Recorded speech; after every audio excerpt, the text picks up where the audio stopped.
एक समय की बात है, एक गांव में एक युवक रहता था जिसका मन बहुत ही अशांत रहता था।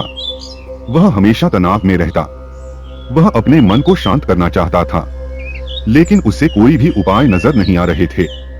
उसके जीवन में कई प्रकार के समस्या थे, जिस कारण वह हमेशा तनाव में रहता था। एक दिन उसे पता चला कि उसके गांव में एक साधु आए हुए हैं, जो सभी को दुख और सुख पर उपदेश दे रहे हैं। वह युवक तुरंत ही घर से निकला और उनके आश्रम जा पहुंचा। वहां पर पहुंचने के बाद उस युवक ने देखा कि वह बाबा सभी गांव वालों को उपदेश दे रहे थे। बाबा कह रहे थे कि सभी के जीवन में कोई ना कोई सुख और दुख तो आता ही रहता है, जिस कारण हमारा मन बहुत अशांत रहता है। और एक अशांत मन इस दुनिया का कोई भी सुख नहीं ले सकता, फिर चाहे उसे पूरी दुनिया की धन दौलत ही क्यों ना मिल जाए, वह उसे पाकर भी दुखी ही रहेगा। परंतु जिस व्यक्ति का मन शांत है, उसके पास चाहे कुछ भी हो या ना हो, वह हर छोटे पल का आनंद ले सकता है। वह हर पल को खुशी खुशी जी सकता है। इस दुनिया का और इस जीवन का परम सुख भी प्राप्त कर सकता है। इतना कहकर उन भिक्षु ने अपना प्रवचन समाप्त कर दिया और विश्राम के लिए कुटिया में गए। युवक भी साधु के पीछे कुटिया पहुंच गया और इस युवक ने उन बाबा से कहा है, महाराज, अभी कुछ देर पहले आप उपदेश दे रहे थे कि एक शांत मन हर पल का आनंद ले पाता है, हर पल को जी पाता है। लेकिन इस दुनिया में सभी के पास मन है और सभी के मन अशांत है। तो ऐसे में भला अपने जीवन को कोई आनंद से कैसे जी सकता? मुझे लगता है इस दुनिया में शांत मन किसी के पास नहीं है। मेरे पास भी एक ही मन है और वह भी शांत नहीं है। महाराज जी, क्या आप बता सकते हैं कि मैं अपने इस मन को कैसे शांत करूं? तभी भिक्षु ने उसे कहा, बेटा, ध्यान करने से हमारा मन शांत हो जाता है। हम विचारों के दलदल से बाहर आने लगते हैं और इस कारण हमारे जीवन में सुख उत्पन्न होने लगता है। यदि तुम भी अपने जीवन में सुखी होना चाहते हो, अपने मन के इन विचारों के दलदल से बाहर निकलना चाहते हो, तो तुम्हें ध्यान करना चाहिए, क्योंकि यही वह मार्ग है जो तुम्हारे मन को शांत कर सकता है और तुम्हें सही राह पर ला सकता है। उस युवक ने उन भिक्षु की बात मान ली। उस युवक ने उन भिक्षु को प्रणाम किया और वापस घर चला गया। घर पहुंचने के बाद उसने ध्यान करना शुरू किया। वह रात भर ध्यान करता रहा, लेकिन उससे उसे कोई लाभ नहीं हुआ। इस कारण वह अगली दिन सुबह फिर से उन बाबा के पास पहुंचा और उन बाबा से कहता, महाराज, आपके कहे अनुसार मैंने रात भर ध्यान किया है, लेकिन उससे मुझे कोई लाभ नहीं हुआ। मेरा मन तो अभी भी अशांत है। आप तो कह रहे थे कि ध्यान करने से हमारा मन शांत हो जाता है। तभी वह साधु उस युवा से कहते हैं, ध्यान कोई एक बार करने की चीज नहीं है, यह तो अभ्यास है और धीरे धीरे समय के साथ मन शांत होता जाएगा। इस पर वह युवक कहता है, महाराज, मेरे पास इतना समय नहीं है। मुझे कोई ऐसा मार्ग बताइए जिससे जल्दी जल्दी मेरा मन शांत हो जाए और मैं खुशी खुशी अपना जीवन जीने लग जाऊं। ऐसे तो मेरा बहुत समय बर्बाद हो जाएगा। मुझे कुछ ऐसा बताइए गुरुदेव, जिससे मेरा मन आज के आज और अभी शांत हो जाए। उस युवक की यह बात सुनकर भिक्षु मुस्कुराने लगे।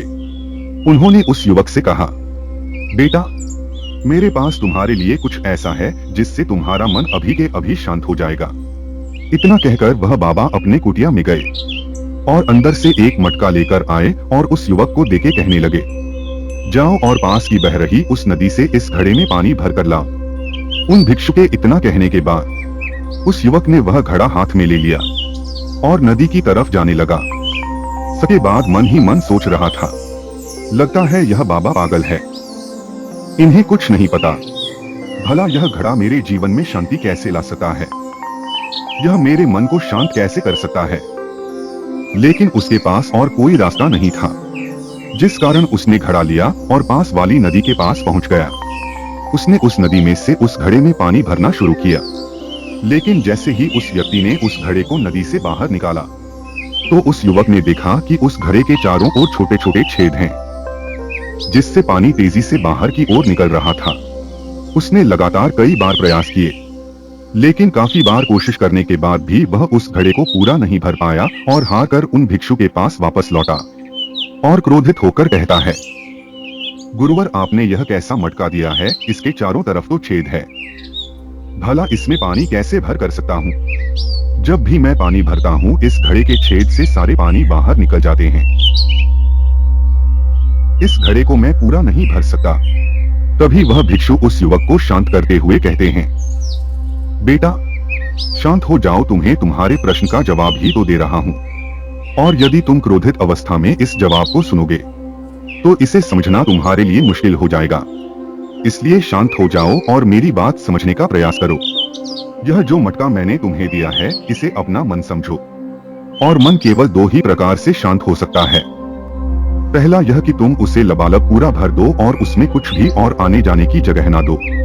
क्या तुम इस मटका को ऐसे भर सकते हो? इस पर वह युवक कहता है महाराज, मैं इस घड़े को लबालब नहीं भर सकता, क्योंकि जब भी मैं इसमें पानी भरता हूँ सारा पानी तो छेद से बाहर निकल जाता है। तभी वह भिक्षु उस युवक से कहते हैं, ठीक इसी तरह हम भी अपने मन को कभी नहीं भर सकते। हम जितना इसमें डालते जाएंगे वह सब कुछ हमारे शरीर के द्वारा बाहर आता रहेगा। फिर चाहे वह क्रोध हो, प्रेम हो या फिर दया, हम जो भी अपने अंदर आने देते हैं वही बाहर भी आता है। और इसीलिए मैंने तुम्हें छेद वाला घड़ा दिया, क्योंकि यह हमारी मन के जैसा ही है। और जब हम इस मन को बस भरना चाहते हैं तब तुम अपना समय बेकार कर रहे हो। क्या तुम्हें एक पल के लिए भी यह नहीं सोचा कि इसी प्रकार तो तुम अपने मन को भरने में भी लगे हुए हो? क्या इससे तुम्हारा समय बर्बाद नहीं हो रहा? क्या इससे तुम्हारा जीवन बर्बाद नहीं हो रहा? क्योंकि जिस भी चीज से तुम अपने मन को भरोगे वह तो बाहर निकल ही जाएगी। उस युवक को अपनी गलती का एहसास हुआ। वह तुरंत उनके चरणों में गिर गया और उन भिक्षु से कहता है, महाराज आपने सच कहा, मैंने कभी भी इसके बारे में नहीं सोचा कि मैं अपना जीवन अपने आप ही बर्बाद कर रहा था। लेकिन आज आपने मेरी आंखें खोल दी। परंतु गुरुवर, अगर यह मन को पूरी तरह भरने का पहला तरीका मन को शांत नहीं कर सकता तो मन को शांत करने का दूसरा तरीका कौन सा है? भिक्षु मुस्कुराते हुए उस युवक से कहते हैं, दूसरा तरीका है कि यह जान लो शून्य ही पूर्ण है। अपने मन को खाली करके पूर्णता की तरफ ले चलो। इस पर वह व्यक्ति कहता है, महाराज आप ही मुझे बताइए कि मैं अपने मन को शून्य से पूर्ण कैसे कर सकता हूँ? तभी भिक्षु कहते हैं, यह तो बहुत ही सरल है। बाहर का कूड़ा अपने भीतर मत जाने दो। इस प्रकार तुम्हारा मन अपने आप ही खाली हो जाएगा। वह व्यक्ति कुछ देर सोच विचार करने के बाद भिक्षु से कहता है, गुरुदेव, जो भी हम देखते हैं सुनते हैं वह हमारे मन में ही तो जाता है। फिर मैं उसे कैसे रोक सकता हूँ? इस पर बाबा मुस्कुराने लगे और उस युवक से कहते हैं, बेटा मैं तुम्हें यही तो समझाने का प्रयास कर रहा हूँ कि मन को केवल ध्यान से ही जीता जा सकता है और एक दिन ध्यान करने से कुछ नहीं होने वाला। हमें इसके लिए समय देना होगा, हमें इसके लिए धैर्य रखना होगा, इसका निरंतर अभ्यास करना होगा। आगे बाबा उस युवा से कहते हैं, बेटा क्या तुम्हें प्यास लगी है? युवक कहता है, हाँ गुरुवर, मुझे बहुत जोरों की प्यास लगी है। इस पर उन बॉल ने उस युवक को पानी पिलाया और कहा, यह लो पानी पी लो, इससे तुम्हारी प्यास बुझ जाएगी। बाबा कहने लगे, लेकिन मुझे एक बात बताओ, क्या आज पानी पी लेने से फिर तुम्हें कभी प्यास नहीं लगेगी? तुम कभी फिर पानी नहीं मांगोगे? इस पर वह युवक कहता है, यह आप कैसी बातें कर रहे हैं? पानी तो हमारे जीवन का एक हिस्सा है, इसके बिना तो हम मर जाएंगे। और आप कह रहे हैं कि आज पानी पी लो और उसके बाद मैं कभी पानी ना पीऊं। यह भला कैसे संभव है? तभी भिक्षु मुस्कुराते हुए उस युवक से कहते हैं, ठीक इसी प्रकार एक दिन के ध्यान से हमारा मन शांत नहीं हो सकता। उसे भी रोज भूख लगती है और उसे रोज रोज हमें आहार भी देना पड़ता है। उसे भी रोज पानी पीने की जरूरत पड़ती है और ठीक उसी प्रकार हमें हर दिन ध्यान करने की भी जरूरत पड़ती है। और जब हम निरंतर ध्यान करते हैं, इसका अभ्यास करते हैं, तो देखते ही देखते हमारे मन की भूख शांत होने लगती है और एक समय पर हमारा मन सारे विचार उत्पन्न करना बंद कर देता है।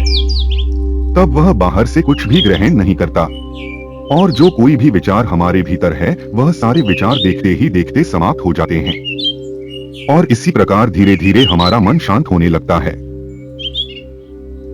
आगे वह बाबा उस युवक से कहते हैं, बेटा तुम ही तो कह रहे थे कि तुमने रात भर ध्यान किया है, लेकिन उसके बाद भी तुम्हारा मन शांत नहीं हो रहा।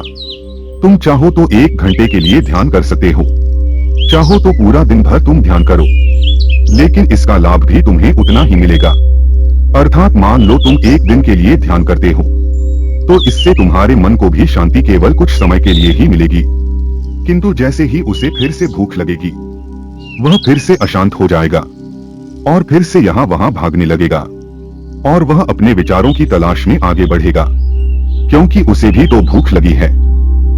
जैसे कि जब तुम्हें भूख लगती है तुम अशांत हो जाते हो, क्योंकि तुम्हें भोजन चाहिए, पानी चाहिए, ताकि तुम अपने पेट की भूख को मिटा सके और तुम्हें शांति मिले। इस पर वह युवक कहता है, आप सत्य कहते हैं, मैं ही गलत था, मेरी ही गलती है, मैं अपने मन को अवश्य शांत करके रहूंगा, फिर चाहे इसके लिए मुझे कितना भी समय क्यों ना लग जाए, मैं भी उस सुख को प्राप्त करके ही रहूंगा।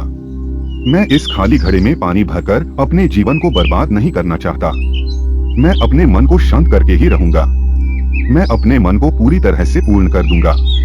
इतना कहकर उस युवक ने उन भिक्षुओं को प्रणाम किया और वापस अपने घर की ओर लौट गया।